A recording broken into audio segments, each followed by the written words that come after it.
Hated and hounded from Burmese soil, hundreds of Rohingya Muslims have now made it to Bangladesh.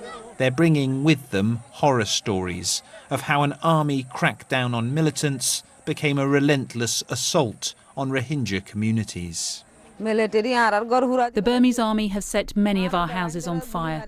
Some men were shot dead and some were slaughtered. We are in deep pain. We feel like jumping into the sea.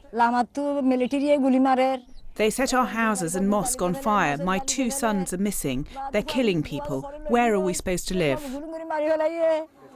These Rohingya won't be missed. Though many families have been in Myanmar, also known as Burma, for generations, most people see them as illegal immigrants who belong in Bangladesh.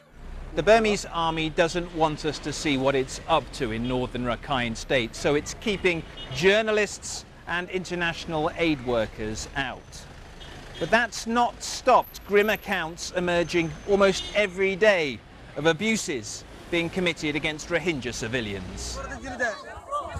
We took a close look at what had happened in and around a Rohingya community called Darjizar, speaking to Rohingya and using video they filmed.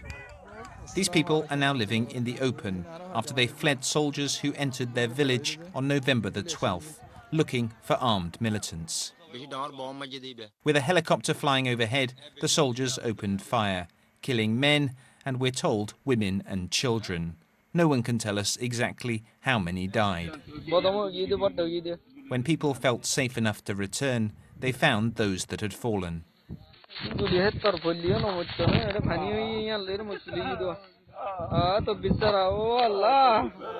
A day later, these charred remains were discovered.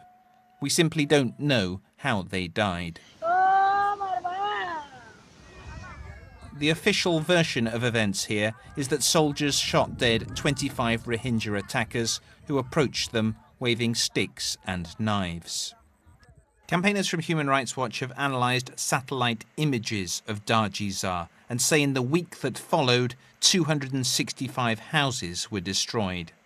The government say the Rohingya are setting fire to their own homes.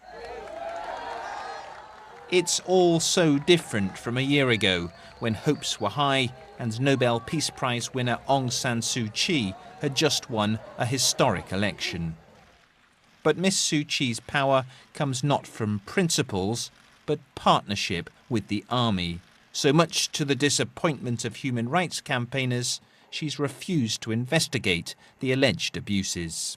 My worry is the same as your worry and the rest of the world, that we may be seeing something more horrendous than we anticipated. But unless we have a credible investigation, we will not know that, will we? Awful things are taking place in northern Rakhine State, whether it's a crudely managed counterinsurgency or, as some say, ethnic cleansing. The continued suffering of the Rohingya is beyond question.